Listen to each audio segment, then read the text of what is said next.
Some live their lives down in the shadows. Some live with sunshine on their wings. Most reside here in the middle, perfectly happy in between.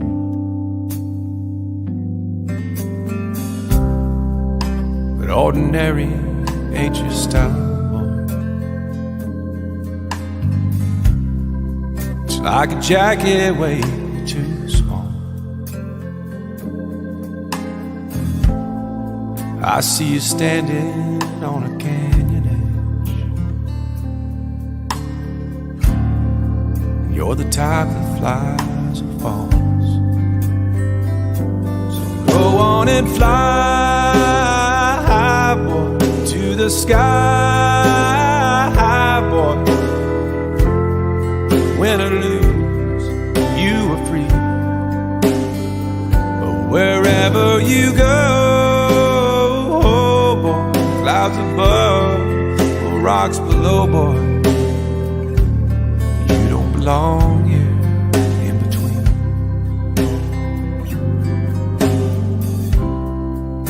And I believe you're gonna make it.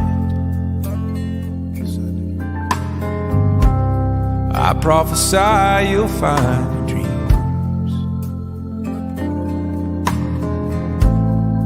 There's only one thing worse than falling, and that's never having ever tried your wings. So go on and fly to the sky.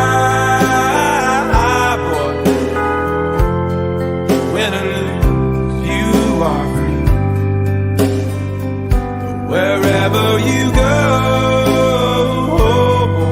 high above or far below, boy, you'll never be happy in between. Being the zombie was something I could just like grab onto.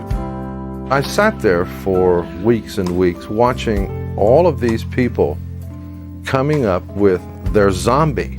And I'm thinking, what am I gonna do? First time the elevator opens and I come out, it was showtime. George liked it a lot. I remember him going, wow, King Zombie, man, that's great. His zombie walk is yet to be equaled. His body language, it's really worthy of Lon Chaney. On and fly, boy, to the sky, boy. Win or lose, you are free. Wherever you go, be it high or be it low, don't ever settle in between. Remember me here in between.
Well, what's going on, everybody? Happy Sunday night here. And it's been a very tough week for a lot of folks, but we're here tonight. I was supposed to be doing this to last night. I'm going to be bringing on a buddy of mine here. We're going to talk about life and career of David Emge. And I apologize if I sound like I've been breathing water all day, but I was supposed to be doing we were supposed to be doing this stream last night, but unfortunately I caught some kind of illness. So I'm still fighting that off. I'm trying to survive on chicken noodle soup, Dayquil, and ginger ale right now. So you guys bear with me if it sounds like I'm gonna have to hook up a lung or or whatever's gonna happen tonight. We're gonna find out. So I'm gonna try to hang with it as long as possible. Um, but yeah, I'm about to bring on a guy. Was able to attend the funeral of David Emge this past Wednesday here in Evansville. And we're going to talk all about that. I'm going to get to know him a little bit, find out, how he got roped into all this zombie, Dawn of the Dead, George Romero stuff like the rest of us.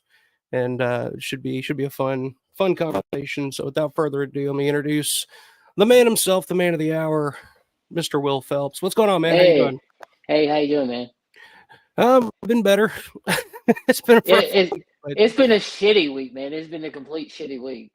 Man, the weather alone, it was just like ice and just frigid cold, and then it's just transitioned into just nonstop dreariness and rain, and it's this week sucked, man. Yeah, for sure. I'm glad you were able to hop on tonight, man. I was glad you were able to attend David's funeral on Wednesday as well, which we'll definitely dig into that because that was a very very emotional time. But it was also it was nice meeting the family and being around the family and getting introduced to everybody and just seeing how how amazing his family was. Because I mean, you couldn't ask for nicer people, more gracious and welcoming. Yeah, I mean, they treated us like absolute family, like a part of the family. Yeah, I didn't really know what to expect 'cause I've never done anything like that before. So you don't know if you're going to get the, oh, hey, I'm glad you're fans, but, this is private, or, you never know what to expect with something like that. But it's like they found out that we were big fans of David's and they were just like, oh my God, come join us. Right. Okay, right. Was really excited not to see 100 other fans show up and it be a complete debacle, Yeah, and that's what one of his sisters, I think it was Sue, said. She was like, oh, I don't care who shows up, the more the merrier. That's fine, as long I don't care what they're wearing or what they're, as long as they behave themselves. Yeah. So tell me, like, when you what first got you started on Romero and Dawn of the Dead, and what's your origin story? Well, like my aunt introduced me to Night of the Living Dead probably at 5 or 6 years old. She would literally just do that to try to scare me, because I was a bad child. She was like, "Oh, I'm gonna scare you with Michael Jackson's Thriller, or we're gonna scare you with Night of the Living Dead." Like Thriller is really what got me, but like when I saw Night of the Living Dead, I was like, "Holy crap, this is like a really good movie." And then just years down the road, like I was going to the video store. I saw Dawn of the Dead, brand new VHS. I picked it up. I took it home, watched it, scared the living daylights out of me, and I was hooked. So it scared you the first time? How old were you, did you say? Well, Dawn of the Dead probably around 10 or 11. About 10 or 11. That's probably around the time that I first saw Dawn. I was around 10 or 11. And I don't know, I don't remember it scaring me as much as I just thought it was just gross. Like the first time I saw it, just because of all the gore. But the Night of the Living Dead, definitely, like that's the first, like, to put that idea in my head of like, oh, I would look out the window and be like making sure that nothing was coming up to try to punch its way through. But so when you first saw Dawn of the Dead, what was that moment where you were just like, holy shit, I'm way more into this movie than I am most other movies that I've ever watched? Well, it was the boiler room Warner Shook, security guard officer scene. like that is what really got me, and I was like, holy shit, man, this is scary. And so like as the film just progressed, it's just like it I was scared, but I loved it. And Hmm. so I would watch it every day after that. Like I even still have the original VHS tape that I bought at 11. Which one was that? It's the generic one with with a head. It's kind of got like orange, blue lettering. Okay. I don't think it's Anchor Bay. I think that one was Anchor Bay. If I'm not mistaken. It's over on the other side, but I think that one was the Anchor Bay. Well, you got it on VHS. Yeah, I think Yeah, that one. I think that was an Anchor Bay.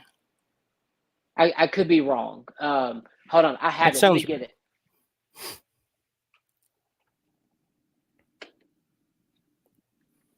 No, I'm sorry. It was the Republic Pictures. It was Ah, this one. got it. Yeah, I think that was like everybody's first because that was my first. Like when I first rented it at the movie gallery, I think what it was called. Um, that's the one they had. But I think they had the Thornium Eye. There's been like 3 releases of that in Yeah, like different. It was a Thornium Eye, a Republic, and then HBO Canon. I think did one that they all look pretty much yeah, the same. Um, but yeah, I definitely remember seeing that in the movie store and thinking because like the first time you see the cover, it's just like I don't know, like you were so used to seeing like Return of the Living Dead or Maniac, or right. like the covers are so gruesome and gory, and then the movie never, lives up to it. But Dawn of the Dead was one. It was like the cover was like, I don't know, this doesn't look that crazy. But then you Right. watch it and it's like, holy shit, like it's a complete 180 on you. I mean, it was life changing. I mean, it literally changed my entire life. Yeah, yeah, same here. And it's weird to try to understand why that is, like what it was about them. But to me, it just felt like my little secret. Which is Yeah. funny because like growing up, I grew up in Hopkinsville, Kentucky, Western Kentucky. You were right down the road from me in Bowling Green. And to me, like living in Hopkinsville and being a huge fan of these movies, it always felt like I was alone, like nobody else knew what the hell I was talking about. Like, Right. and I was just like, okay, it's my little secret, and there's something special about that. But it's funny that you were living like down the road and kind of just as big of a fan. So it's pretty funny to me to think about. It's like all this Yeah. time. Sorry, I'm going to clear my voice here. Um, let's see. Oh, that was a beautiful montage that you did at the very beginning. Thank you, thank you, thank you. Yeah, I've been working on that all week. Um, I forget what's the song. I don't know. The song was called "Flyboy" by Yeah. Elliott Park, and I just kind of stumbled across that. I was just looking for a good song to put to a little tribute video, and I was like, that just fits perfectly. So I'm just going to go Right. with that one. But yeah, that's something I've been working on all week, and we got a comment here. Rich T says on the UK video sleeve art, David was on the cover. I think I've seen that cover before.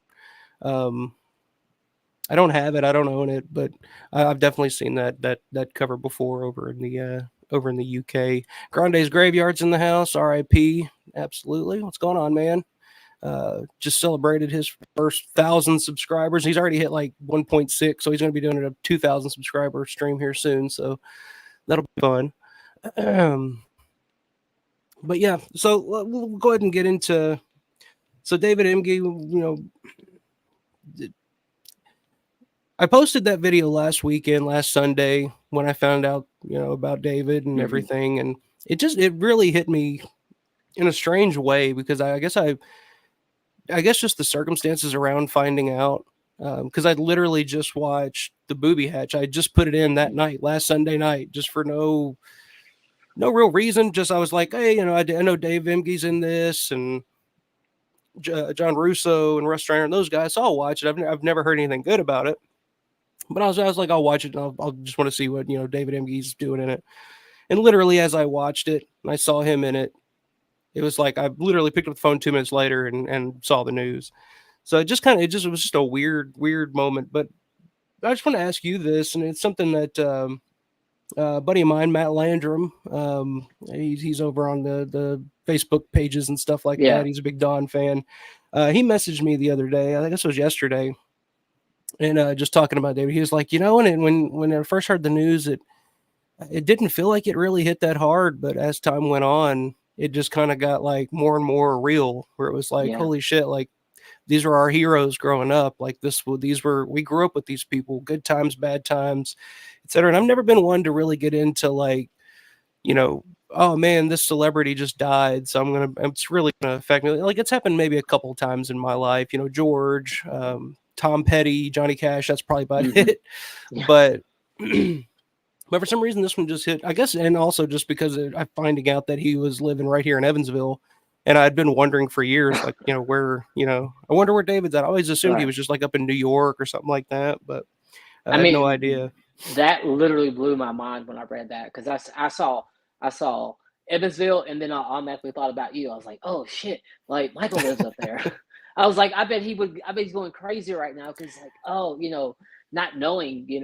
Yeah, I had no idea. And it's weird because there were certain things like I'd see around town. Like I know there's a realtor here in town, or it's called they're Tucker and Emge, I think. Hmm. So I'd see his name around town sometimes, but I would never put two and two together. And then like I guess I completely forgot because I knew that Galen and Ken were from Indianapolis, but I completely forgot that David was from here in Evansville. So it was just really weird altogether finding out. It's not like, I guess it was just all these years of not really knowing, Hmm. David's whereabouts and how he was doing. Um, he just stopped coming to conventions, and anytime I'd ask somebody, any about him, they would just say, "Oh yeah, he's just not doing well. He just can't travel anymore." So we just were just really not much out there. So just finding out that he had passed away in those circumstances, and finding out that he was literally right down the road from me, which is kind of a crazy whirlwind. But do you find yourself ever getting you know affected by celebrity deaths or whatever, and are normally, like, I know this one's kind of different because to us, like, this movie's always been in our lives. It's affected our lives. Yeah. It's that movie you put on when you're going through a heartbreak or a rough time or a good time or whatever it is. You can Right. associate that movie with so many things, the characters and the actors. So it is kind of like losing somebody, even though we really didn't know David. It was like, on some level we did know him because he affected our lives in some way. How do Right. you ever, is it, how do you feel about that? I guess is what I'm trying to ask. Well, I really try not to let a lot of things bother me, especially with celebrity deaths, because like I'm not really big into the scene, but like with David dying, like at first, like you said, it really did hit me, but when I walked into that funeral home, that's when it hit me, and I felt like I lost like a family member, or I lost one of my heroes. Hmm. And it really didn't hit until I saw that jacket. Yeah, we'll talk about the jacket. Yeah. Um, so yeah, we get there on Wednesday to go to the funeral. It was a Catholic funeral. I don't know what they call that. If there's anything specific, I guess they called it what, a Christian mass of burial or something like Mhm. that. Never been to a Catholic funeral before. Been to a Catholic wedding, and it's fairly much a lot the same stuff. It's a lot of standing and sitting and kneeling and reciting and stuff. And I didn't know the lyrics or the choreography, I guess, going in. So um so we get there, we walk in, we sign in on the book, we start looking around, and it was kind of like, so they had his casket up front, and then next to it they had like the different, like the wall of photos and stuff like that, and you can kind of see it, but everybody was kind of hovered around over there. So me and you were just kind of standing there, Mm. and we're just kind of talking a little bit, and then I guess his sister, Jean, I think was her name, correct? Mm. Yeah, I Yeah. think so. His sister Jean walks over and shakes her hand. She's just like, "Hi." I'm like, "Oh, hi. How are you?" And she's just looking at us like, "How did you know David?" And I was just like, "We were just really big fans, and we just had to be here." And she was just like, "Oh, I didn't know. Oh, that's so great." And then we just started talking, and then I think one of David's nieces came over and just started Yeah. talking and telling the story. Like, I love the story she was just talking about, like the family Christmases and stuff growing up. It was always like, "Oh, we got to watch Uncle David and the Right. zombie movie." And I think the sister Barb came over. She was talking to us for a while, and she was just like, "Yeah, most families they'll watch a Christmas Story or something, but ours it was always we had to watch Uncle David and Dawn of the Dead." So uh, Yeah, that was funny. So I loved hearing that. But then, I think it was Barb. We were talking, and she mentioned like, "Oh, his jacket's over here," and we're just like, "What?" And we just kind Right. of look and see, and it's like, "Holy shit! There's Flyboy's Yeah. jacket," and it was just like out of the blue, and they're just like, "Oh yeah, he's always had it," and we just his sister Sue was like, "Oh, we thought about putting it on him," but But she she was like, didn't. We didn't think that would work." Right. It wouldn't fit. Yeah, yeah.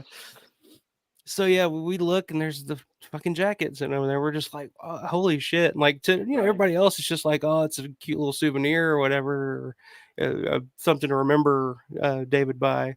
But to us, it was just like, holy shit! There's like thousands of dollars sitting over there.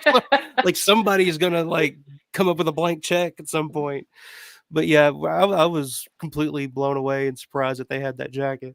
Yeah, like I was like I was in awe. Like it was just like the the the sun rays just shine down. It was just like the pot of gold at the end of the rainbow, so to speak. I was like, oh my God, there it is. Yeah, and it's amazing to me to think that he had kept it for all these years. Yeah, Like I because would, I messaged Larry and I was like, Harry, I was like, hey Larry, he had the jacket. He was like, oh yeah, David always talked about, he had it, but he would mm, never bring it. Like he would not bring it out to conventions. So huh? I wonder why. Hmm, that's interesting. Um, let's see, we got a comment here. Jimmy Gwaltney. Good evening, gentlemen. Thanks for doing this. Sad about Flyboy. Wish I could have met him when I had the opportunity. Yeah, I never did get a chance to meet him in person when he was here. By the time that I had really started going to conventions, I had kind of stopped doing it. But you had a chance to meet him back in the day. Tell me what that was like, man. yeah, like 2008. It was in Louisville, Kentucky at I think it was a Fright Night Film Fest, and it was David, um, Scott, and then I think Mike Christopher, David Crawford, maybe Sharon and Clayton, maybe I don't remember. But yeah, walking to him, I was like, oh, this is like the first like main actor that I get to meet, Hmm. and it was just mind blowing. Yeah, I never did get a chance to meet him. That was always, I guess, part of like one of my big regrets is that I didn't get a chance to meet him. Um, and I guess that's maybe why it hit so hard because I'd met, at this point, I've met Galen, I met Ken, I met Scott, I met Ken and Scott twice. I did meet them first time in 2008 in Dallas at the Texas Frightmare weekend. That was also when I met George. But yeah, I just never caught. And Mike Christopher's another one that I've never, but he's kind of stopped doing conventions now too.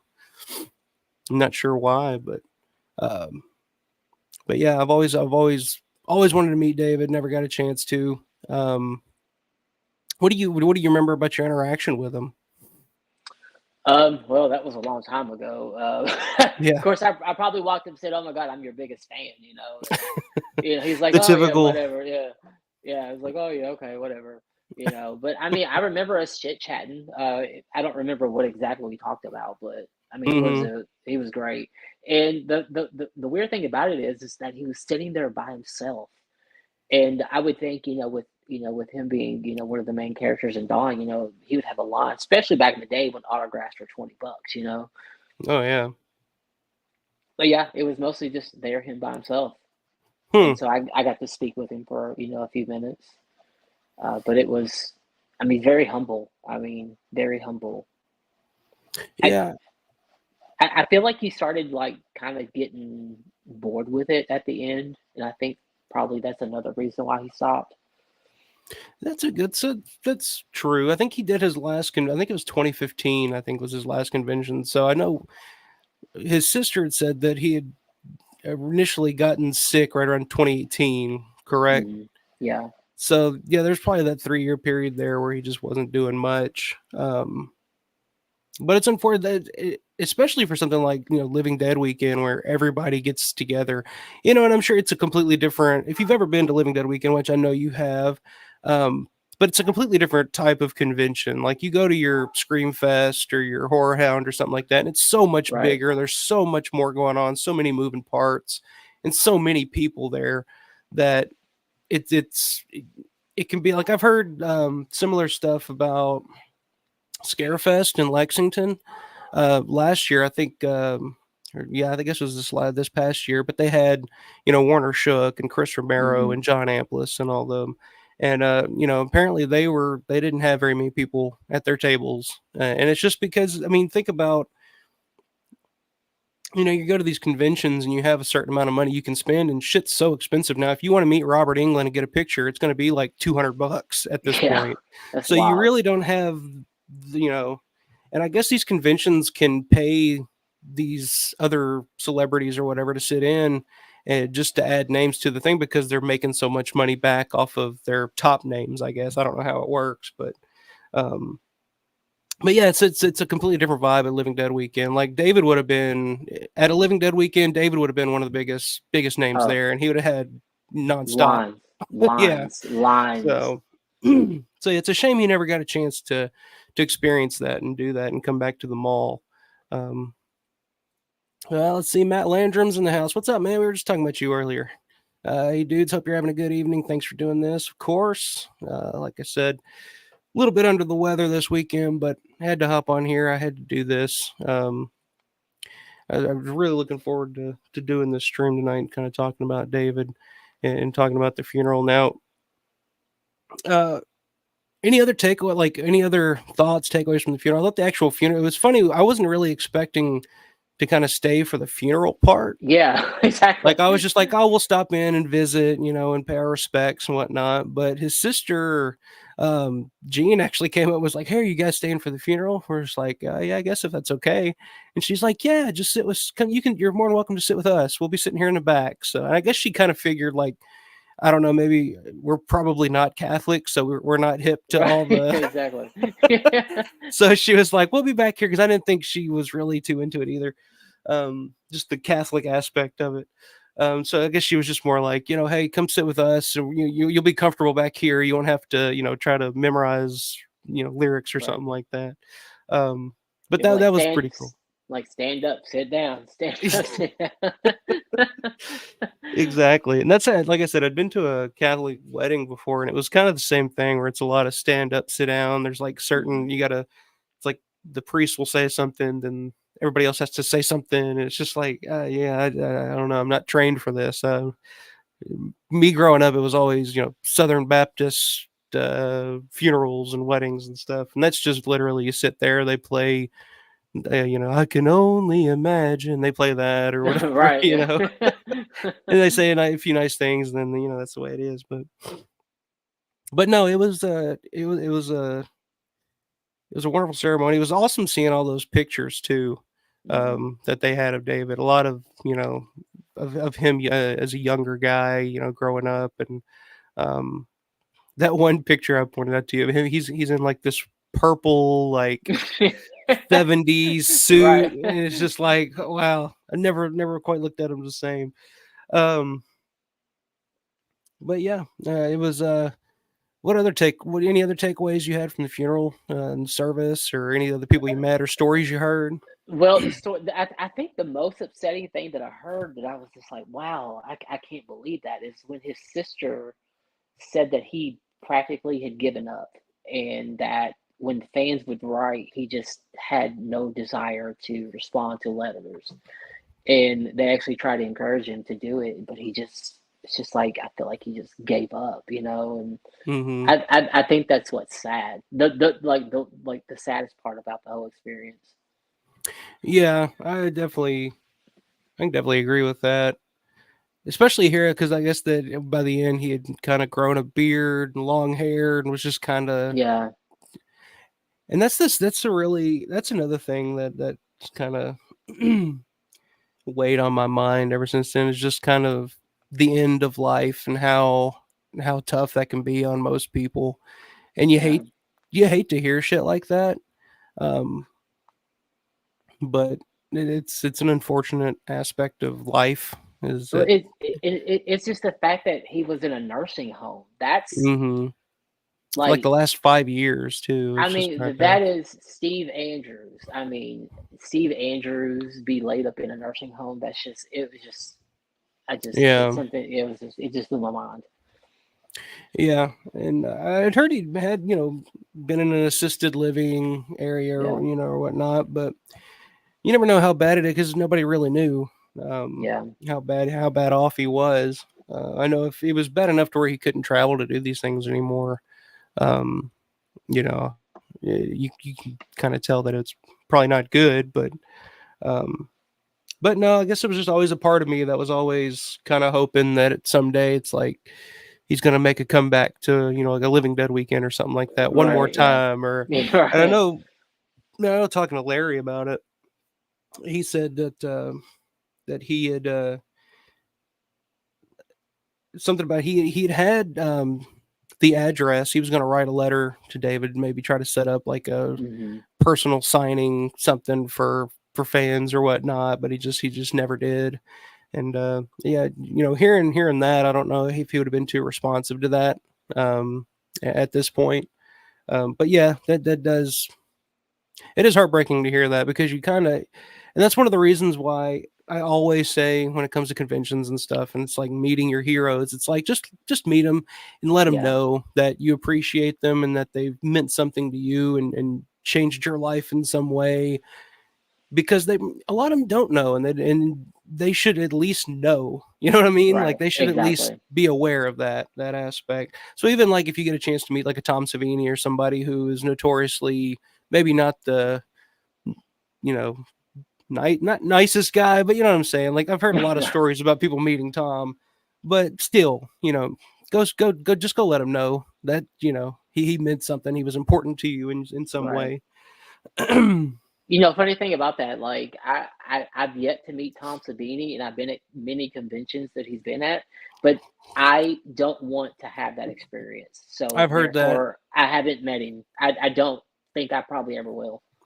I've heard that from a couple. I think Grande has said that. He asked me, or I forget how it came about, but he had Mhm. gone to Living Dead weekend last year, and that was his first time going to the mall and meeting everybody, and that he was really looking forward to. And he was asking about Tom Savini, and I remember saying like, yeah, I mean, some days you'll have a good experience with Tom, some days you won't, but most of the time, Yeah, for me, every time that I've met him, like it was always just kind of like a cold transaction type of feel.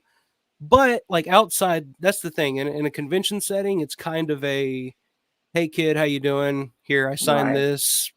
Okay, thanks, bye type of thing. But if you actually like bump into him or talk to him outside of a convention setting, it's a completely different guy. The dude's open and like, oh yeah, hey, what's up, man? He bumped into me in the lobby at the DoubleTree one year at Living Dead weekend. Just bumped into me and was like, "Oh, excuse me, I'm sorry, I'm sorry. Hey, are you here for the convention?" Just started like just chit chatting. I was like, "Yeah," and then he left, and then I just looked over at my fiance, and I was just like, "That's Tom Savini." Right. Oh my She was god. like, "Oh, is that who that is?" But like, if you meet him at the convention, he's just kind of like, "Oh, yeah, okay, yeah." So I don't know. It's a weird thing that he has there with conventions. Yeah, for sure. Let's see, 1911 Guitar Dudes in the house. What's up, my man? My wife has that Dawn t-shirt. We were just looking at the artwork of David on it yesterday. It's been a hard week, but glad I have a wife that gets it. Hey, that's a very lucky to have a wife that gets it. My fiance's been very supportive and very kind about it. So, um, let's see, Grande. That's so funny. He better not. Well, he's better to not meet at a con. Yeah, I mean, pretty much. That's my experience with him at least. Um, but yeah. I don't know who else like convention wise have you met at a convention that was kind of disappointing or kind of off putting. Um, I out of all the Dawn cast members, like none of them were horrible. Um, I haven't met one person that I didn't have a bad experience with. Yeah, I mean it's like I mean obviously you can say Tom, but outside of that, like that's pretty much been my experience with everybody that I've ever met from any of George's movies. I'm trying to think if there's been anybody else that has really stood out as kind of like, oh, that was kind of shitty. I kind of wish, where you're kind of like, oh man, I kind of Right. wish I wouldn't have met him type of thing. I've never had that. I don't guess I've really had that experience. I guess the first time that, probably the closest that I can think of was probably the first time I met Mike Gornick. And not that he was mean or anything like that. I mean, Mike's always awesome. I've talked to him many times since then, and Mike's the coolest dude in the world. But me, it was just kind of like I just felt like it was like an awkward exchange because I've been such a fan of his for so long, and meeting him for the first time, and it was just like those one little weird awkward exchanges where you're just like, oh, I wish I could have gone back and said something different, or yeah, because I had him sign. I had the Lee Carr's The Making of Day of the Dead book. And I was, getting all the Day of the Dead people to sign it, and I had him sign it. And I, mind you, I hadn't read the book at this point. I had just bought it to get signatures and stuff, So Mike signed. He's like, "Oh yeah, this is a great book," And he's like, "Oh, what's your favorite chapter or whatever he said?" And I was just like, "Oh, yeah, I haven't read it yet." And he was just like, "Oh, well, you should. It's really good." And I just left. I was just like, "Oh, why did I do that?" I just gonna think I'm just some bum trying to get autographs to resell on eBay or something like that. Right. Which a lot of people do that. Yeah, a lot. Which Larry actually on I think the Dawn of the Dead Facebook page, or it may have been it was night related, so it may have been on one of the Night of Living Dead pages. Larry had called out this guy on eBay who was selling fake autographs the other day. He had like fake forged signatures of Dwayne Jones. Yeah, Dwayne, yeah. And the late John Russo, which is what it was listed as. I'm just like, dude, John Russo's not dead. I'm sure he doesn't appreciate that. But I think, yeah, that pisses me off so bad. Like when I'm on eBay or something like that, and you can obviously tell something's not legit. And it's like these people never get called out. And when they do, I mean, that dude took that listing off of eBay in a heartbeat. So it's nice that we got guys like Larry to call that shit out and chase these people off. And Larry has no issue doing that either. No, he doesn't. So yeah, funeral's nice. Funeral ended. I haven't been to the grave site yet.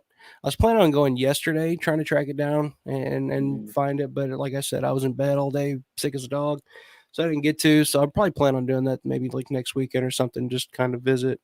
I've seen a couple other people have been out there beforehand, and somebody had posted a picture of it like the day before the funeral. So I guess they had already put the headstone and everything out there because it didn't have a date of the death on it yet. So I guess they had just been there, beforehand. But then we left, and of course, David made the front page of the local newspaper here in Evansville, the Evansville Courier Press. So he ran out, and I think you had grabbed one first because I think I was in the process of looking for one. You can't find newspapers in this town anywhere. And you said, where'd you find yours at? It was like a Circle K. I had to call like 10 Circle Ks and like, hey, do you have the newspaper? No. Yeah, it was funny because I kept going into different gas stations and being like, hey, do you have today's newspaper? And they're just like, what? I was like, the local newspaper you guys have? No, we don't carry that. And I go to the next one. There's like, no, we don't have any. And I'm just like driving through, and you let me know you had one. I was like, where did you find it? It took you a little bit to message me back, but I was just like going to different gas stations at a time. By the time you messaged me back, I'd found they had two copies at a Circle K. Yeah, that's right. I think that's where it was. It was, and I bought both of them. The guy at the counter was just like, two of the same paper. I was just like, yep, that's it. Mind your business. Yeah. So it's pretty cool that he was able to make the cover of the newspaper and all that here. Yeah, they did a really good job. They did a really good job on it. Mm-hmm. It should have had the full cover. I don't know what the hell's going on with this guy. Campaign finance, something or another. I don't know. Who cares about that? Come on. David Emge is passed by, folks. Right. That should be the headline. Yeah, big bold letters, like But yeah, so I don't know. Any other feelings or things you wanted to talk about from the funeral? And I know you had to get off here early tonight, so stay on here for a few more minutes, and then I'll let you head out. But I just wanted to get your thoughts Yeah. and feelings. And I mean, like, I I don't know, and call me crazy, but I've tried watching Dawn of the Dead like 3 times since then. It's just like every time I turn it on, I just get this overwhelming sense of grief, and it's hard to watch it. yeah, yeah, you mentioned that to me, and I mentioned the same thing. Like working on that tribute video all week, it was just kind of it was just weird. Like especially after the funeral, it was just Right. kind of like I don't know. It just felt way I too saw heavy. I had to stop it working on it for a while. right. I mean, it was so personal. I mean, it's just like, it's like, these people, your favorite characters you see on TV, they're like, oh, they're not real, they're just make believe, but then they're actual people, and Hmm. it was very sombering to like see him as an actual person. Hmm. And listen to people talk about him as Yeah. at the person as David Right. Emge and not Yeah. as Flyboy from Dawn of the Right. Dead. Because I mean, as fans, I mean that's really all we've ever known him as. But actually getting to listen to stories and listen to his family talk and tell stories about what it was like growing up with Uncle David and his zombie movie and all that. It was just yeah, it just kind of really brought it Yeah. all home. It was just like, man, it's a very, very, very sad time. Um, but But yeah, like it's like his sister said, I've only seen it one time. Like, you need to watch it. I mean, it's a yeah, great movie. Like, watch it. yeah, his sister, I think it was Sue, had said, yeah, I've only ever seen the movie one time. I just couldn't get through it. But I think she was like, I think maybe tonight or tomorrow, I think we'll get together and watch it. I'm like, yeah, you should. That would be great. Yeah. Um, but I bet there were just kind of. And they'd mentioned too, just seeing all of that, the outpouring Hmm. of love and people paying their respects to David on the obituary memories part where people can post like comments and Right. stuff, and they were just blown away by just people all around the world, France and the UK and Germany and all these people from all over. And I think it was his sister Sue was just like, I had no idea. Like I just Yeah. she was just like, I had no idea David was that popular around the world. And it's like, and to us it's just, our grumpy old Uncle Dave. We don't think anything of it. And I was Yeah. like, yeah, but he did. David, had a huge impact on our lives and in many people's lives around the world. I mean, we told her about old Scott Kellaway, who's like the perfect Dave Yeah. Emge, whether it's Flyboy zombie or Flyboy, human, like he's like the perfect cosplay. Like he looks just like David back then. It's amazing. But yeah, just touched and had an impact on so many people's lives. It it's kind of a special thing to think about too, that that a person would have that power and that ability to live on. Oh, Yeah. whoop, to live on. I'm like swatting shit around. But anyway, Yeah. um, you got to get going, man. I'll let you have the final word here, and then we'll. Yeah. Just one last thing. I would like to figure out or get that contact of his uncle or his cousin or nephew that has the jacket, Mm, about possibly getting that donated to the Living Dead Museum. yeah, I mentioned that to his sister Sue. She was, because she was. I mean, you were there. I'm telling everybody Yeah. else this, but she was interested in donating it to a museum of some type. She just didn't know. She was just like, "Yeah, I don't really know what we're gonna do with this jacket after this. It's probably just gonna get put in a box somewhere or something." And I was just like, "Well, I mean, Yeah. she was like, well, I don't know if there's like any kind of museum or anything. I was like, well, there's actually a museum specifically for this stuff in Pittsburgh. She was like, oh, I'd be interested in that. So yeah, I'm already trying to get contact information, get in touch with them about that. But that's, Good deal. to me, that's where that jacket should be. It should be either in the Living Dead Museum or somewhere in Pittsburgh, because Yeah. they have different displays for George, different places. Um, So I think that would be a perfect spot for it. So yeah, I'm planning on definitely reaching out and trying to see what I can do to get that done. So, Yeah, for sure. but well, man, it was cool having you on here. It was great Yeah. meeting you last Wednesday at the funeral. Of course, we'd been in contact before. You've commented on here on the channel before. We were friends on Facebook. I just never met in person, even though we lived literally, an hour away from each other. Yeah, exactly. And that's why I feel like I had to go, because it was like, Evansville, it's like, well, it's about an hour and a half, but like I had to go. No, Right. I had work obstacles, but I was able to get through those obstacles, and I'm very glad that I went. So Yeah. Same here. Same here. Very glad that I went. Um, but yeah, man, I'll have to have you back on at some point now that we got this figured out, and you're a StreamYard veteran now, so right, yeah, if you ever want to yeah, hop for on sure. here, maybe we'll do like a round table or something. I'll get a couple other folks on here, and we'll just kind of banter back and forth. We'll do that at some point. Yeah, sounds good, man. Thanks All for right, having man. me on. Hey, thanks for coming on, man. You have a good rest of the night. All right, All man. right, see you, man. Mhm. All right.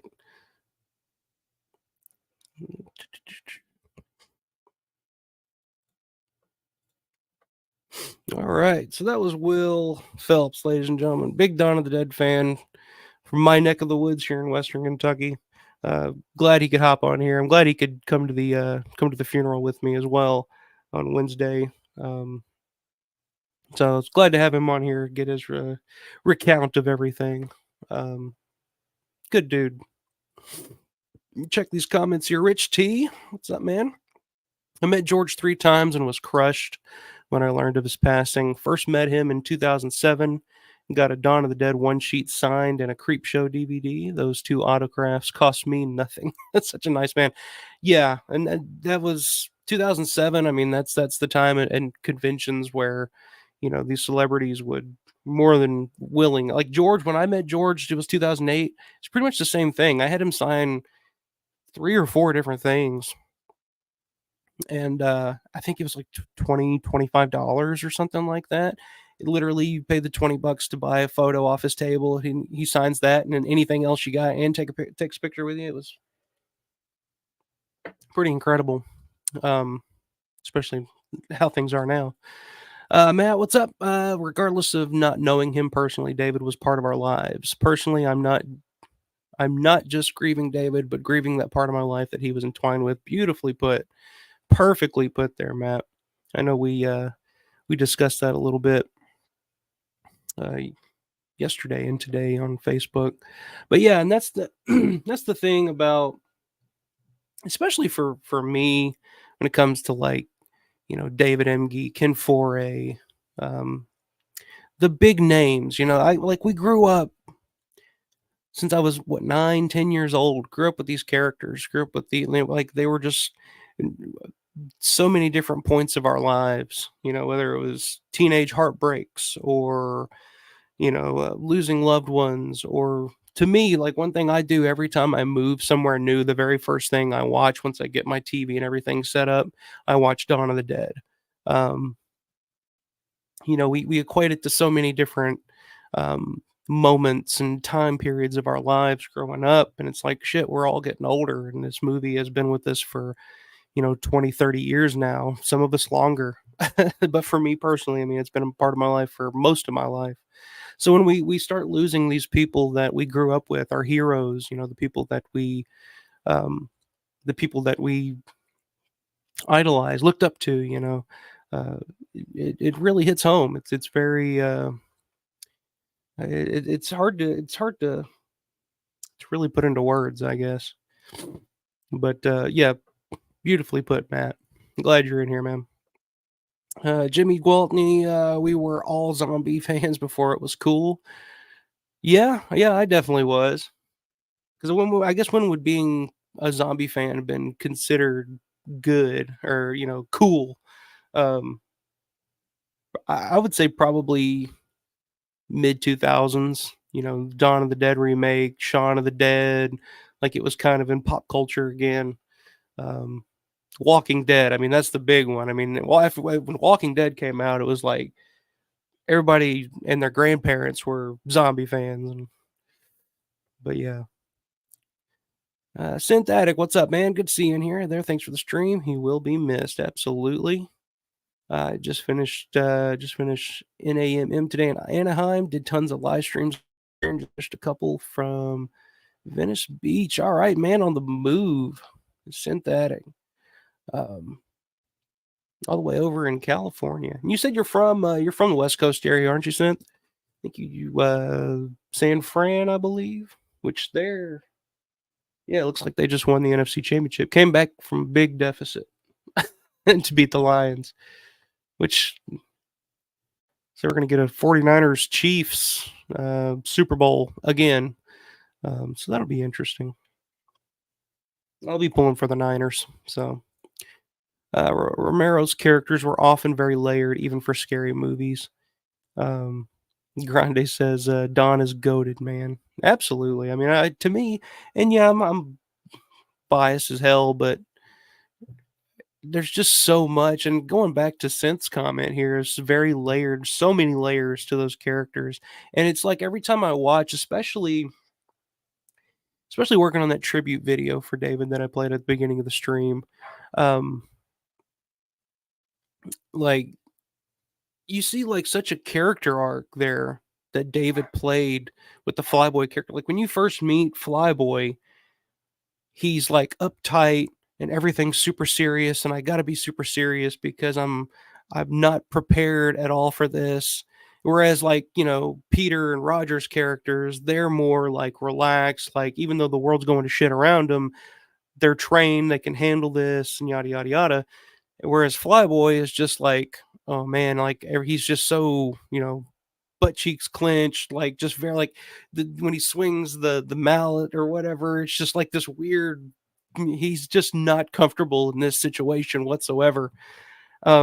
So at the whole beginning of the film, you never see Flyboy smile or crack a joke or anything. It's just very super serious, like, I gotta, keep it together.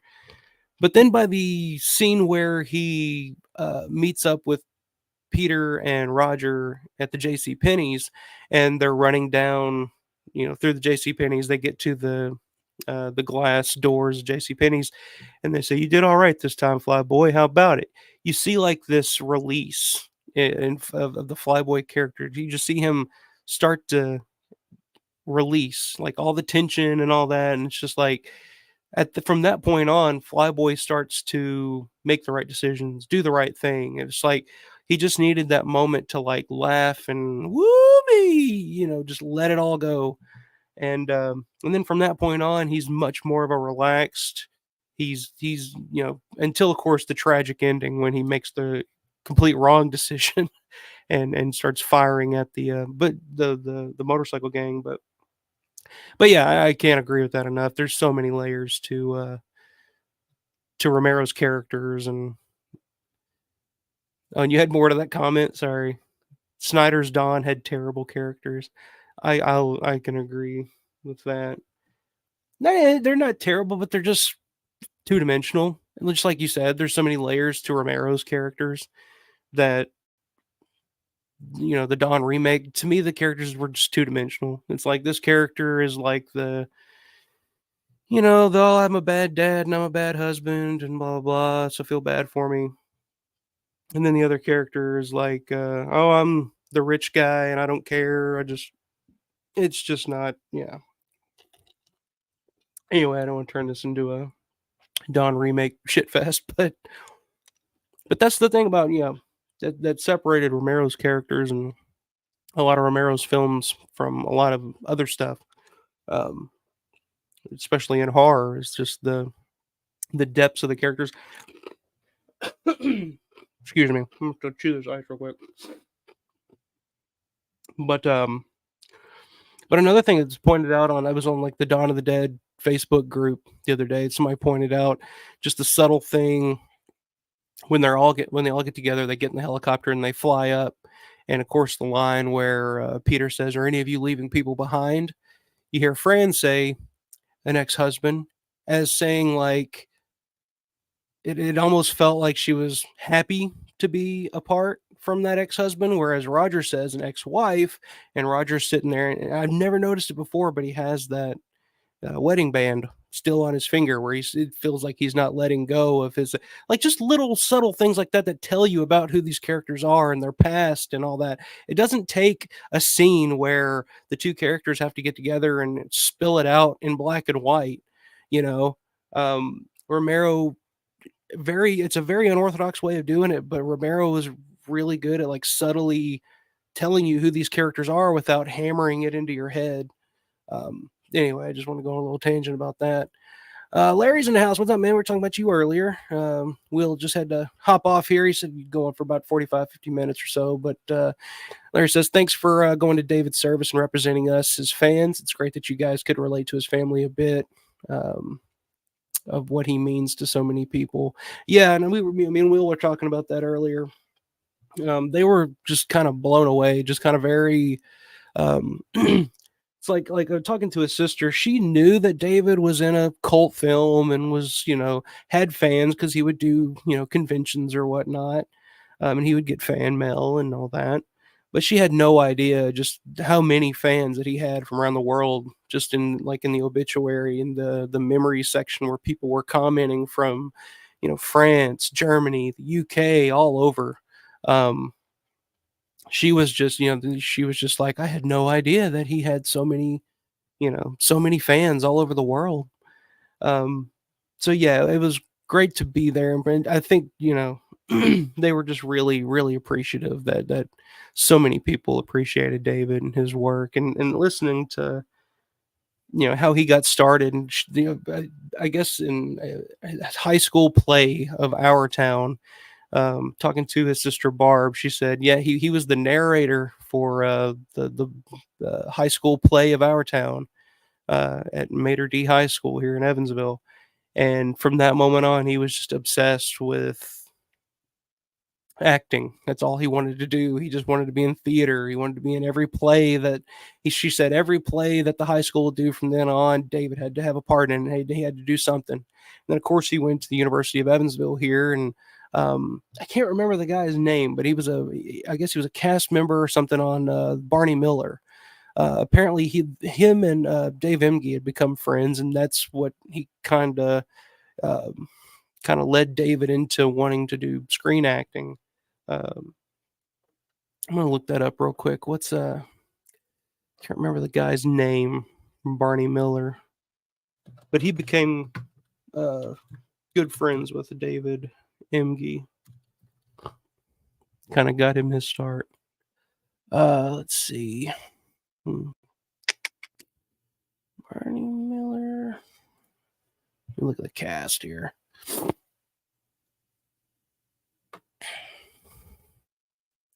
But yeah, they were just really, really moved by the outpouring of love and support that they had gotten from David's fans.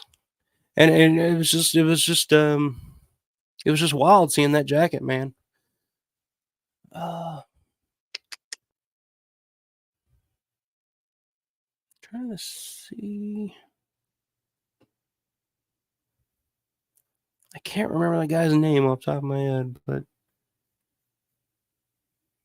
Ron Glass. That's the guy's name. Ron Glass played Detective Ron Harrison in Barney Miller. So yeah, Ron Glass and David Emge were good friends. Looks like he passed away in 2016. But yeah, he was born July 10th, 1945 in Evansville, Indiana. So there you go. So yeah, Ron Glass befriended David Emge and kind of inspired him to get into the field of acting. But yeah, it was just great hearing a lot of those stories of David growing up. And of course, I guess they were born in the whole family, because David was, how many kids did they say? Third youngest of 10 children, I believe, is what we were told.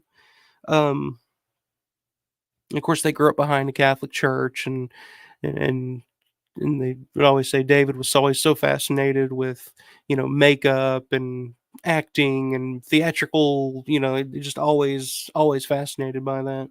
So I thought that was a real interesting to hear.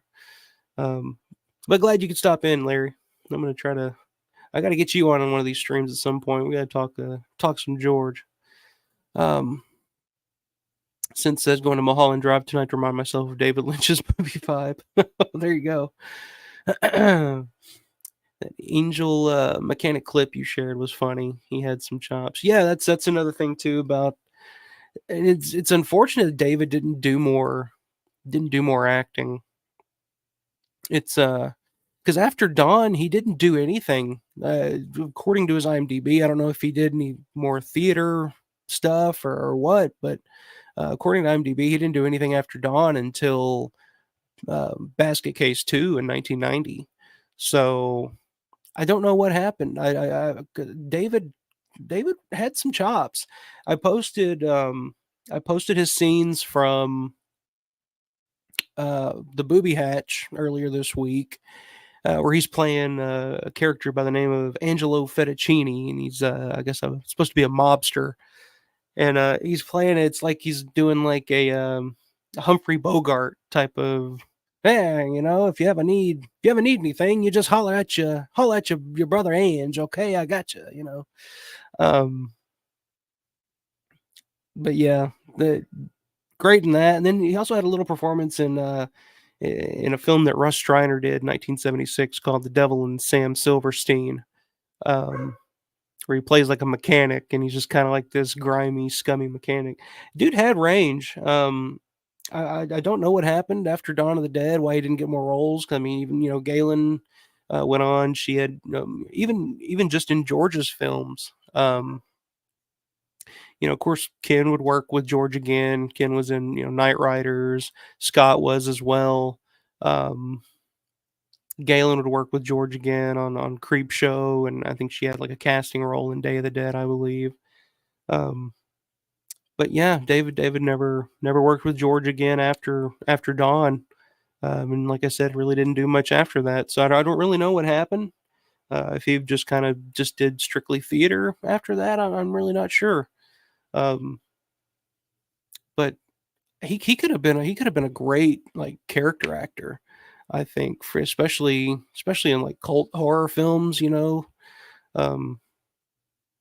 really don't know what happened there with his career after Dawn. But yeah, let's see, where are we at? Since says Ron Glass and Abe Vigoda were the best parts of Barney Miller. I've never seen Barney Miller, so I'm not even familiar with him. But I remember when they told us that story that Ron and David were good friends. But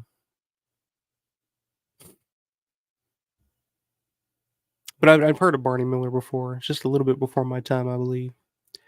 Yeah, I mean, yeah. Well, I'll definitely set something up soon, man. Because I definitely want to get you on here and talk. Because if anybody has a wealth of knowledge when it comes to Romero and his films, it's this dude right here. And this channel, WGON TV. If you're a Romero fan and you're a subscriber to this channel, check out WGON TV. I mean, so much rare, unseen Romero stuff that Larry posts up. It's incredible. So highly recommend checking that out. But yeah, man, we'll definitely get you on here here soon. It's just been kind of crazy lately. Grande says, dude, I enjoyed those clips so much. Thank you for posting. I could never get through the Booby Hatch to see those scenes. Yeah, the movie itself is not I wouldn't call it, high cinema. I mean, it's funny. It's interesting to see John Russo and Russ Streiner in those weird roles. I mean, George Casana's in it at one point. Rudy Ritchie's playing, guy who's having erectile dysfunction issues. It's an insane movie. It's an insane movie. But yeah, that was one of the main reasons I finally gave it a shot and watched it, was to see Dave Emge. But yeah, it's just terrible. The circumstances are, because now I will forever associate that movie with, David's passing. unfortunately. I mean, as silly as that movie is and over the top and just, you know, tits left and right and all this other stuff, it's insanely goofy movie. But like anytime I watch that movie from here on out or think about that movie, like that's what I'm going to think of is the night that I found out that Dave Emge had passed away. So that's unfortunate, but it is what it is. Since says his appearance in Basket Case 2 was a waste since he had nothing to do.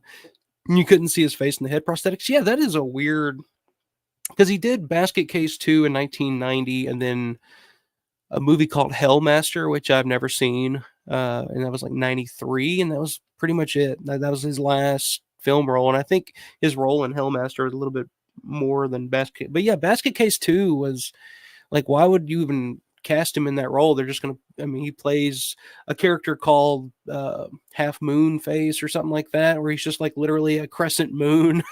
Like, I don't weird choice to put him in there. I'm not sure. There's so much that I'm just not, I don't know about David's career post Dawn of the Dead. Like, I know he started doing conventions in the 2000s when they started, when it all, conventions are really starting to become a thing. But everything in between, I'm not sure. I don't know if he just did theater or what. Maybe, I think maybe he was. I know he was a chef at Lady Astor's, where George met him and for the casting of Dawn of the Dead. So I don't know. Maybe he fell in love with culinary arts. I don't know. But it's strange though. David could have definitely done more. Yes, yes. Larry can talk some Romero. So we'll definitely have to do that here soon. Yeah, I don't know how much longer I'll go tonight. Like I said, I'm still recovering. I apologize if I sound like the lead singer of Green Day or something tonight, but I've been battling an illness all weekend. It sucks because, man, I look forward to the weekends, and then when your weekend's completely consumed with feeling like shit, it's a real bummer.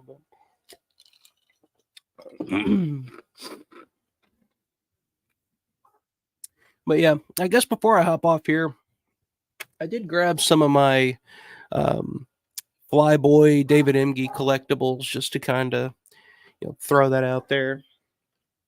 Just kind of take a look at, because I wonder with a lot of this stuff, because there's so many Flyboy figures and so many collectibles and stuff of Flyboy and David Emge. I wonder, how that works. I mean, I'm sure he got, or his family is going to be receiving likeness fees. I don't know how that works. I don't know, but we get so much Flyboy and Airport Zombie that you got to think they're getting some kind of scratch for this stuff. Yes, and Scott worked at Lady Astor's too. Yeah, Scott Reiniger, John Amplis was working there at the time. Christine Romero was working there at the time. That was kind of like the place. Like, if you worked there and you were an actor in New York trying to make it, like, odds are you were going to end up in a Romero film. But yeah, let's just take a look at what we got here. So first things I got a David. And it's funny, like I said, it's like, it's weird having David all over, surrounding you everywhere. But here's a promotional photo, black and white photo of David as a Flyboy zombie for Dawn of the Dead.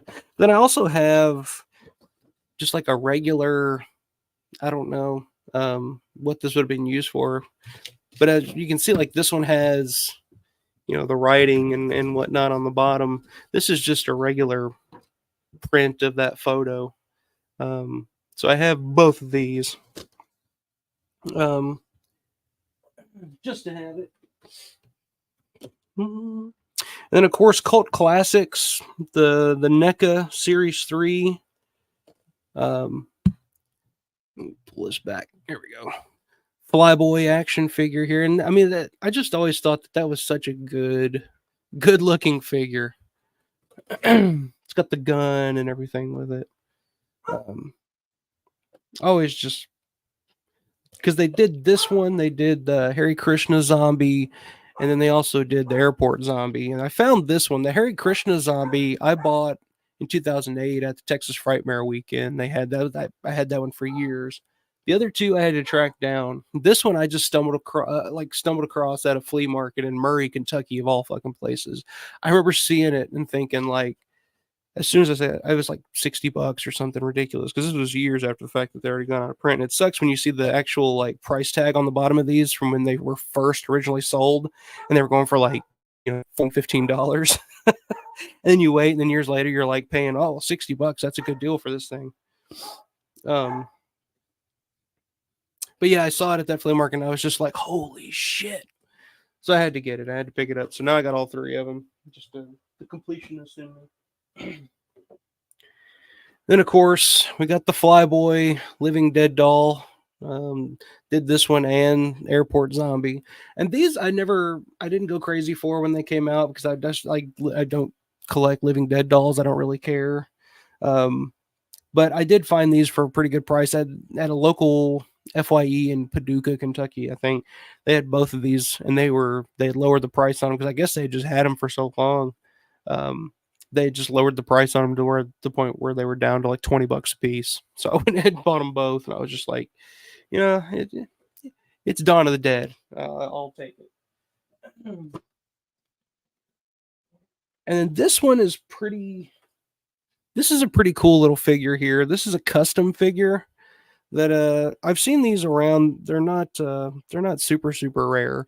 I see them on eBay every now and then.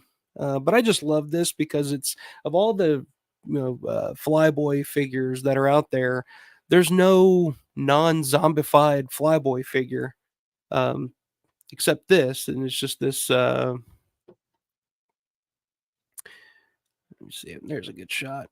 Yeah, it's just a little custom figure, and it's just Flyboy, the helicopter pilot, before he gets bit. But even like on the back, you can see they still use his zombie figure. His zombie image for the back. So I just really love this when I saw this, because there's not a lot of figures out there of the main four cast. I think there's there was like this weird set, I think, that came out years and years ago in Japan, if I remember correctly.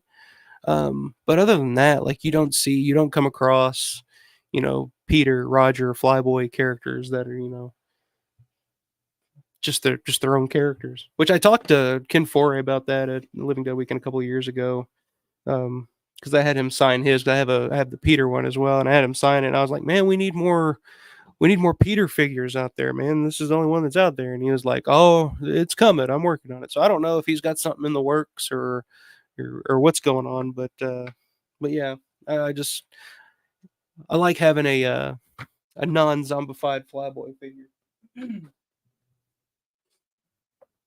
And then, even though I didn't get to meet Dave Emge, this is probably my prized possession of Dave Emge's. Was able to pick up this figure, the zombie Dawn of the Dead. I think this is a cult cinema collection. This is from Japan, and it is signed. If you can see that, signed by David Emge there. I bought the entire collection of that with signatures, Tom and everybody. But the reason I bought it was to get the Emge signature, which I was blown away to have. And I'll definitely treasure that. And keep as long as I'm around. So, but yeah, there's a lot of Flyboy stuff out there. T-shirts. Of course, we saw Will's T-shirt. I mean, Flyboy's image is everywhere. It's iconic. It's an iconic image in horror, period. And it's crazy to think that he didn't do more after Dawn, because looking back, I mean, he's everywhere. His image is everywhere. He's one of the most iconic hero characters in a horror film, but also just one of the most iconic zombies of all time. I mean, you heard George in that tribute video talk about, his zombie walk has yet to be matched. It's up there with Lon Chaney. I mean, it's still to this day one of the best zombie performances ever. Larry says David was doing cons longer than most of the people out there. He appeared at FangoCon in New York City that I went to in 92, 93. Okay. I took 2 pictures of him on stage, but didn't get to meet him. That's interesting. I didn't know he had been doing cons that long. It was like Will was saying. Will met him 2008, and he said he kind of got the feeling that David was just kind of maybe a little burnt out on doing conventions at that point, which I think his last convention was 2015, if I'm correct. And I think it was Indianapolis, Days of the Dead, I believe. I didn't know he'd been doing conventions that long. I guess like 92, 93, I'd have been like 4 years old. So, like, so I wasn't too hip to the convention scene back then. Synth says I wore 2 of my Fright Rags Dawn of the Dead shirts to the NOM music convention. Was happy to hear from random people how much they enjoyed the movie, and David had something to do with that. Absolutely. Yeah, I mean that's cool as shit. I mean, it's something like that. You would think that a lot of the people that would be attending that would be, at least familiar or aware of Dawn of the Dead just because of the score and the and Goblin it's in itself.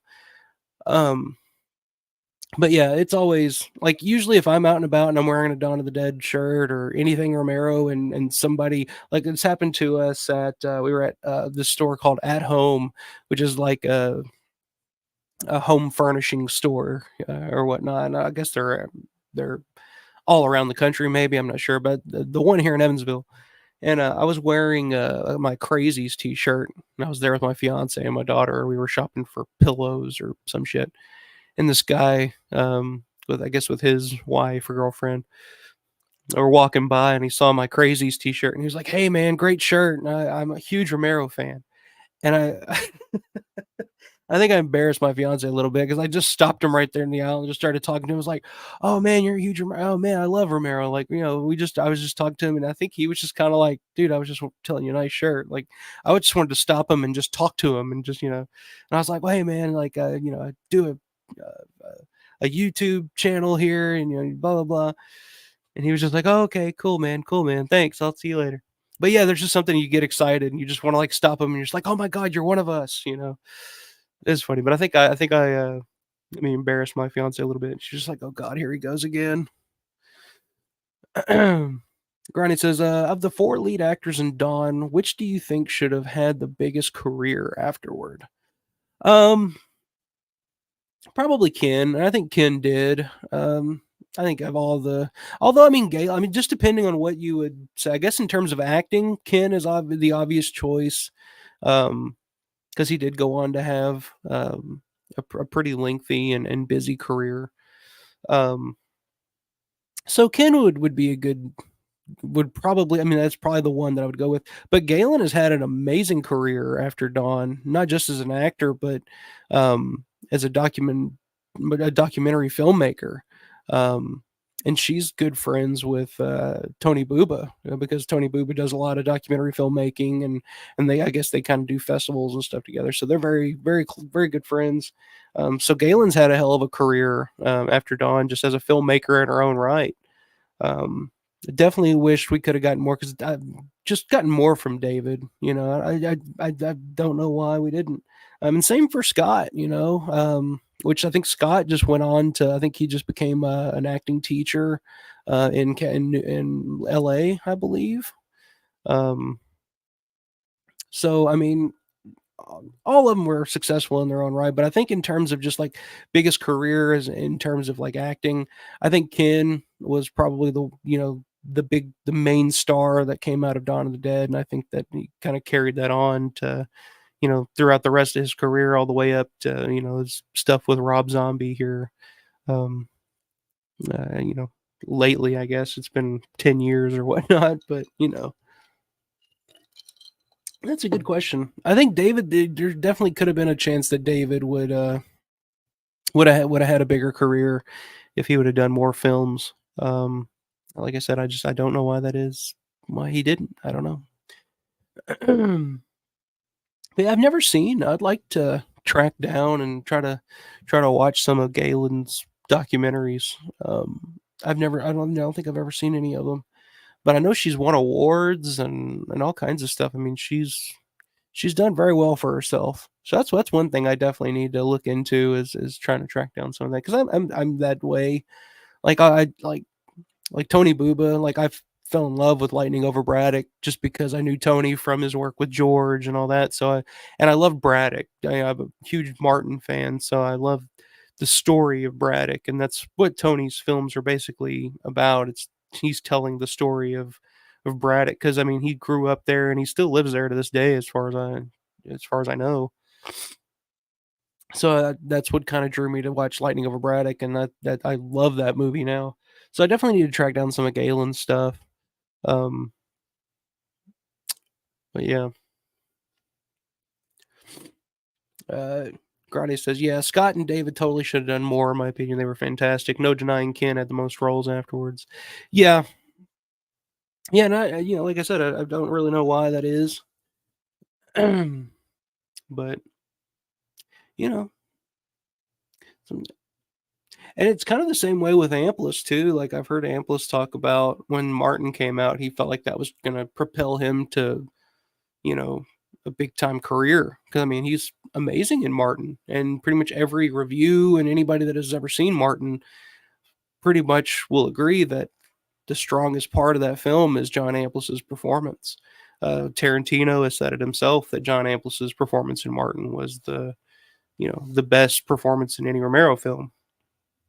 But it didn't happen for one reason or another. So Amplis, just kind of stayed in Pittsburgh and kept doing theater, and I think he was teaching for a while. So it's weird, success is measured differently from different people, especially when it comes to like art and acting careers and stuff, and anything you do. I mean, there's certain levels of success, and I'm sure if you ask Galen, why wasn't your career more successful after Dawn of the Dead, she would look at you and say, like, I'm an award-winning filmmaker, you fucking asshole. Like, what do you mean? Like, I've had a great career. um but yeah, there's always that oh man, if only I could have been the next Brad Pitt or something like that. But I would have just liked to have seen more work from David and Scott particularly.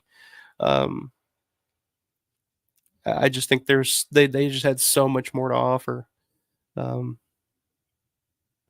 and again, it goes back to Romero and his ability to get so much out of his actors, that he could take people like David Emge and Scott Reiniger and bring out their best performances. And um, I think even Galen will tell you, like, she went in to play the role of Fran in Dawn of the Dead, and she wasn't a seasoned actress or anything, and she kind of famously fudged her resume to get the role.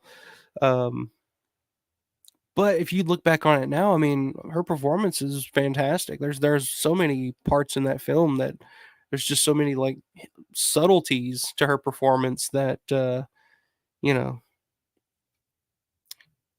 George was just able to get that out of people. It's pretty crazy. It's pretty crazy. Um, yeah, Alexis Dubin is the next Jenna Ortega. Oh man, she would not talk about Madman. She would not talk about that film for years and years and years. Which I think she's kind of warmed up to it over the years. She's pretty cool about it now. Since his Amplis wasn't good in that Russo satanic cult movie, but it was a bad script. Yeah, I mean look, it's I'm not gonna hold that against John. It's a John Russo film. I mean, not to pick on poor old John Russo, but there's levels to this. I'm sure if you would have gotten, I'm sure if Robert De Niro would have acted in one of those films, it probably wouldn't have been his best work either. So I'm just gonna throw that out there. Um, but yeah, I mean, I think that's one thing too. Is I think that role was perfectly cast. John Amplis as Martin. I mean, there's just not. it's perfect casting. Because I've said before, I'm a huge fan of Amplis as Martin, but I was not a big fan of his performance in Day of the Dead as Fisher. I just felt like there was something missing to that performance as well. Um, Not that it needed to be anything spectacular or over the top, or he needed to be a lead actor in Day of the Dead, because he was just kind of a secondary-ish character. But I just always felt. I'm sorry. I'm chewing ice on mic. I apologize, but I'm trying to keep my vocal cords. This is the most I have talked in like 2 days. So hang on. Sorry. It's like the rudest shit ever. I'm just sitting here on mic, just like. My apologies. Grundy says Midnight is horrible. I have not watched Midnight all the way through. That's one that I've got. It's actually on YouTube, and I've got it on my watch list. That's one thing I do need to watch here soon. I mean, shit, at this point, I've watched The Booby Hatch, and I've watched Santa Claus, and I've actually heard mixed things on Midnight. I know CK over at Dead Pits talked about, he's like, I will say, like, I'm not a big fan of most of Russo stuff, but Midnight's all right. I'm all right with Midnight. So Grande says it's horrible. CK says it's all right. So we'll see.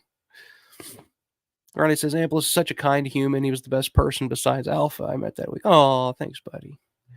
But he is. He's such a super cool guy. And funny enough, like I didn't know it, but last night, of course, last night was the Royal Rumble. And if you're friends with John Amplis on Facebook, like he was like talking about the Royal Rumble like all night long, just like as he was watching it. And I was just like, holy shit, John Amplis is a wrestling fan? I had no idea. But he'd posted something like, oh, it's hard to deny the head of the table, and posted a picture of Roman Reigns and all kinds of shit. I was just like, holy shit, I had no idea John Amplis was a big wrestling fan. But shit, I mean, he's Pittsburgh. I'm sure he grew up with Bruno and those cats back in the day.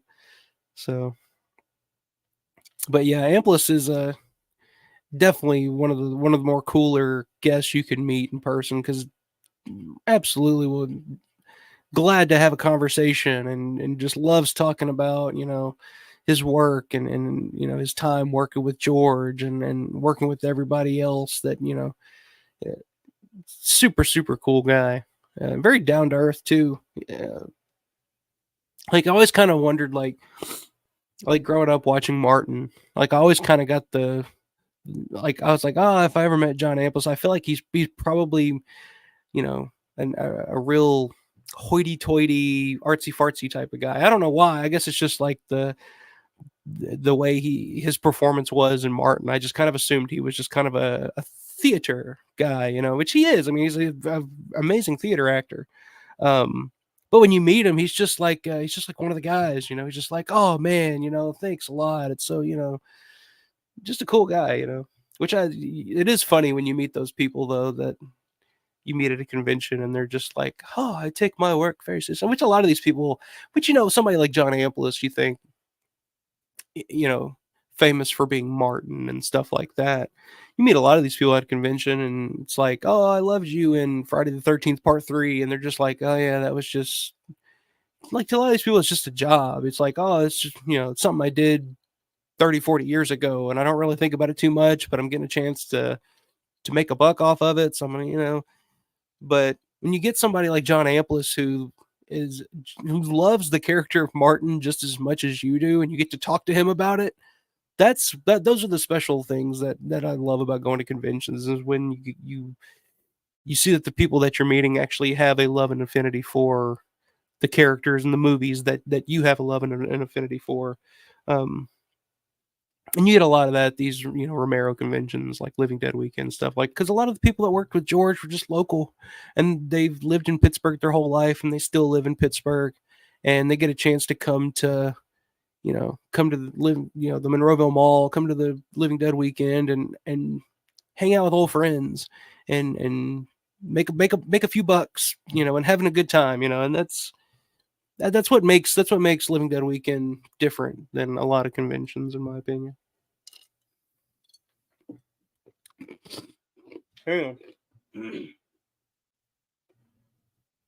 Sorry, chewing ice on mic again. My apologies. But yeah, just to wrap up the night here. It was awesome having Will on tonight. I'm glad he could hop on. It was great meeting him last Wednesday as well. I'm gonna try to get him back on at some point. Maybe do like a round table or something at some juncture. But I'm glad he could come on and kind of help me out because I'm kind of struggling through this tonight, dealing with this illness. But I hope I didn't sound too bad. I apologize if I chomping ice into the mic and anything like that, or if I've had to clear my throat or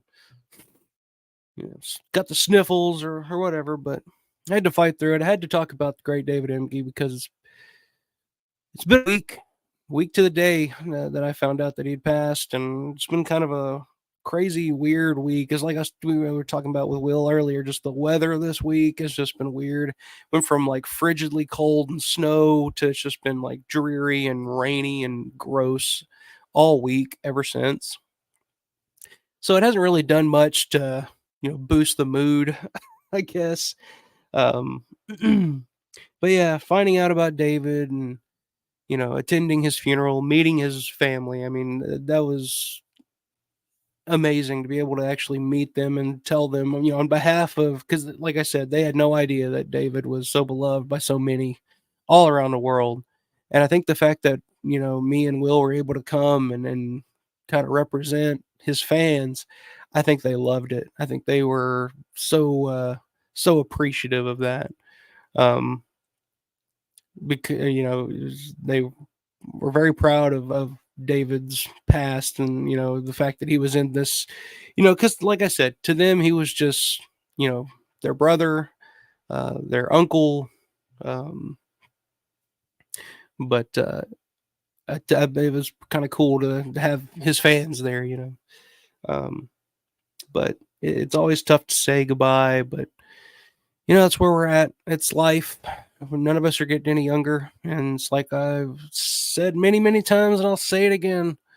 If you get a chance to meet these people that meant so much to you in your life or had an effect on your life, or that, that you just want to meet them and say thanks, do it. Do it while you can, because these people are not always going to be around.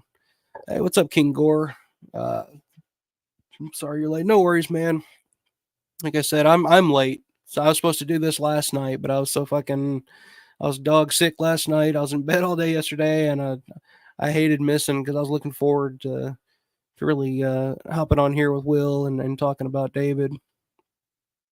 But he's definitely going to be missed, and I appreciate everybody in the chat tonight. Everybody, like I said, been posting stuff about David, some videos from his lesser seen performances that I thought a lot of you guys would get a kick out of, because it's kind of seeing David Emge in a different light. But yeah, I don't know, and I apologize. Like I said, when I posted that, when I found out and I got on here last weekend, I looking back on it, I felt like, oh man, I wonder if people think I'm like psychotic. Like they're like, oh, he's he's taking this very hard. But yeah, I don't know. Like I said, it was just kind of one of those things where it was like this whirlwind of like finding out that he was living in Evansville while watching his scenes in the booby hatch, and then finding out that he'd passed away. It was just like this weird moment.